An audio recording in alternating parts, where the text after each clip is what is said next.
दुर्गम अरण्य भितरे गोटे बुढ़ा हाथी मरी पड़िथिला। गोटे बिलुआ मला हाथीर संधान पाई सेठारे आसी पहुंचिला। मृत हाथीटीर अन्य केही दाबीदार नथिबा देखि बिलुआटी एका डियाके जाई हाथी उपरे ठिया हेला।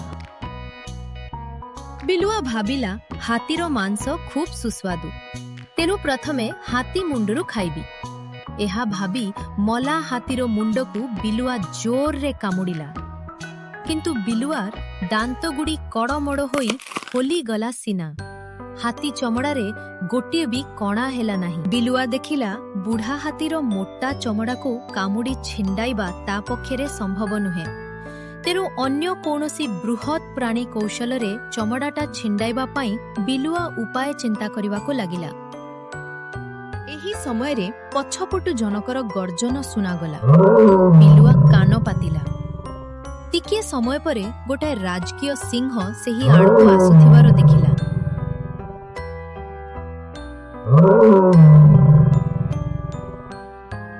महाराज, दास गोटे प्राणी बध करिछि, हजूरଙ୍କ सेवार लागिले अधीन उपकृत हेब।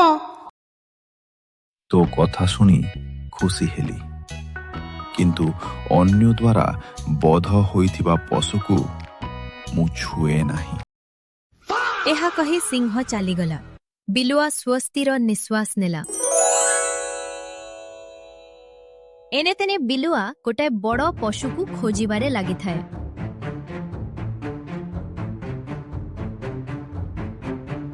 किछि समय परे आउ एक गर्जन बिलुआ को सुनागला। बिलुआ चमकी पड़ी शब्द आसुथिबा दिगको अनाइला।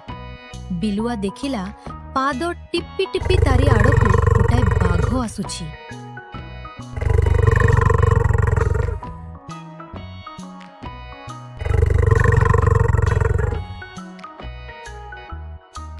बिलुआ बाघको देखु देखु कहिला, बाघ मामू नमस्कार। कुआरे जाउछ मामू, सबु कुशल तो? भनजा भनजा गोटे बड़ शिकार पाइछु देखुछि। बिलुआ भाबिला ए बाघटा बड़ लोभी। एहाकू कौनसी मते न तड़िले बाघ सबू खाई शेष करिदेबो। बाघ पाटिरु लाल गड़िला।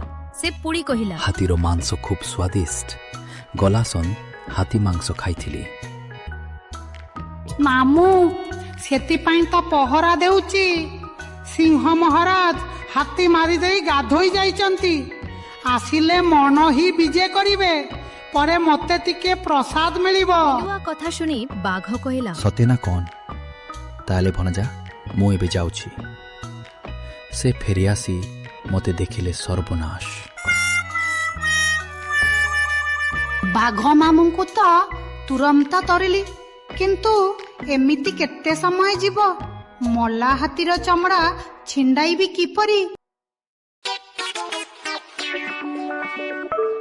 एही समय रे गोटे हेटा बाघ कान ठिया करी चारिआर को चाही चाही आसिला। से भारी भोकिला देखा जाउथिला। बिलुआ भाबिला एई हेटा बाघ द्वारा कार्य हासिल करिबाको हेबो। बिलुआ ताको डाको पकाई कहिला, हेटा बाघ भाई, कुआरे जाउछ? खाद्यर संधान केउठी पाइछ बोधुए? खाइबा कथा कहिया भोकर बाष्प बढ़ाई दियो नहीं भाई। सकाळु घुरी घुरी एपर्यंत टेकुआटिए भी पाई नहीं। जहा बिन काल हेलानी कोल खाई जे बंचिबा भगवान जानंती। तुमर भला चिंता कोन? बेस तो बड़ शिकारटिए पाइछ। हाय हाय मोर पोड़ा कपाल। सिंह महाराज ए हाथीटाकू मारी गाधोई जाइचंती। एबे गाधोई आसीबे, आह्निक करिबे, केते कोन जप तप करिबे, तापरे केते बेला को जे फेरिबे तार किछि ठिकणा अछि? से फेरिबा परे मन ही विजय करिबे, तापरे मु टिके प्रसाद पाइबी। हेटा बाघ लोभातुरु भावरे मला हाथीटाको चाहिथाए। बिलुआ मने मने भाबिला एहा ही सुजोग। हेटा बाघ भाई, तुमको बध हुए खूब भोक होउची। भाई पचार जो कोन भोकरे पेट जरुची। हेटा बाघ भाई, तुमे गोटे काम कर। मु जगिची, तुमे हाथी देहरु किछि अंश खाई दियो। ସିଂହ ମହାରାଜଙ୍କୁ ଆସିବାର ଦେଖିଲେ ମୁଁ ସାବଧାନ କରିଦେବି। ତୁମେ ପଳାଇବ। ତୁମେ ନ ଖାଇ କଷ୍ଟ ପାଉଛ, ମୁଁ ସହିପାରୁ ନାହିଁ। ବିଲୁଆ ଭାଇ, ସିଂହର ଖାଦ୍ୟ ମୁଁ ଖାଇବି ଦରକାର ନାହିଁ ଭାଇ। ମୋର ତ ବରପଳ ମୁହଁ ନାହିଁ।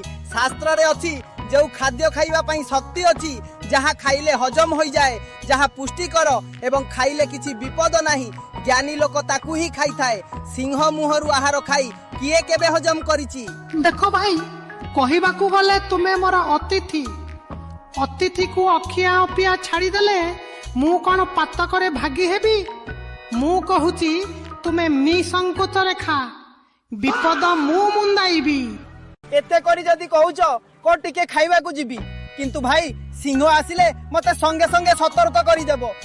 ତାପରେ ହେଟା ବାଘ ତାର ଶକ୍ତ ଓ ମୁନିଆ ଦାନ୍ତରେ ଟାଣି ଟାଣି ହାତୀର ଶକ୍ତ ଚମଡ଼ାକୁ ଛିଣ୍ଡାଇ ଦେଲା। ଏତେବେଳେ ବିଲୁଆ ପହରା ଦେବାର ବାହାନା କରି କଡ଼ରେ ବସି ହେଟା ବାଘର କାର୍ଯ୍ୟକଳାପକୁ ଲକ୍ଷ୍ୟ କରୁଥାଏ। ହେଟା ବାଘ ପ୍ରାଣପଣେ ଲାଗି ହାତୀ ପିଠିରୁ ଚମଡ଼ା ଉତାରି ମାଂସ ଖଣ୍ଡେ ଟାଣି ଖାଇବାକୁ ଯାଉଛି। ବିଲୁଆ ଚିତ୍କାର କରି କହିଲା, ଭାଇ ପଳା ପଳା, ସେ ଆସିଲାଣି। ବିଲୁଆ କଥା ଶୁଣି ହେଟା ବାଘ ପଛକୁ ନ ଅନାଇ ପ୍ରାଣ ବିକଳରେ ଦୌଡ଼ିଲା।